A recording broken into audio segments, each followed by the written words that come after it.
नमस्कार, मैं सोनी ओझा और आप देख रहे हैं न्यूज प्लस 21 पर देश विदेश व राज्य की 21 प्रमुख खबरें। पटना में एक के बाद एक उछलते रहे 21 सिलेंडर विस्फोट से दहशत में आया पूरा इलाका। पूर्व मंत्री व राज्यसभा सांसद रामविचार नेताम ने कांग्रेस पर साधा निशाना। जगदलपुर महारानी अस्पताल में 600 स्टाफ नर्सों ने किया काम बंद। ऑस्ट्रेलिया ने जीता ब्रिस्बेन टेस्ट। 400 विकेट लेने वाले तीसरे ऑस्ट्रेलियाई गेंदबाज बने नेथम लॉयन। पीएम मोदी बताएंगे बैंक डिपॉजिट इंश्योरेंस के फायदे, कल डिपॉजिटर्स को करेंगे संबोधित। राजस्थान में काम दिलाने के बहाने महिला से रेप, फिर पीड़िता को विधवा बेटी बताकर 2 लाख में बेचा। नोएडा में भीषण सड़क हादसा, 5 लोगों की मौत और 2 की हालत गंभीर। CWG चैंपियनशिप में 19 साल के वेट लिफ्टर जेरेमी अपने सर्वश्रेष्ठ प्रदर्शन से चूके, फिर भी गोल्ड मेडल जीते। चुनाव कार्यालय ने दिल्ली मंडप में लगाया स्टॉल, 2 मिनट में हो रहा वोटर रजिस्ट्रेशन। न्यूजीलैंड में सिगरेट पर लगेगा लाइफ टाइम बैन, कभी स्मोकिंग नहीं कर पाएंगे युवा। श्रीलंका के वित्त मंत्री ने कहा, विदेशी मुद्रा संकट के बावजूद कर्ज भुगतान में चूक नहीं करेंगे।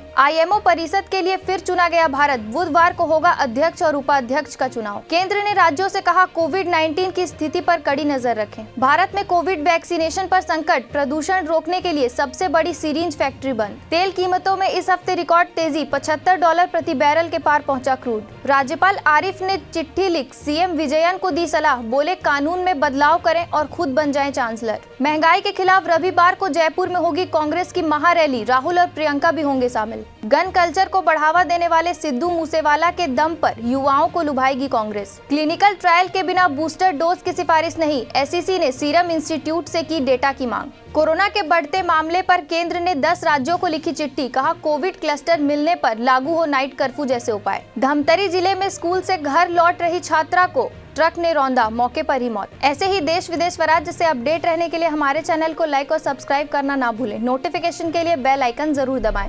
देखते रहिए न्यूज प्लस 21, आपके हक की बात।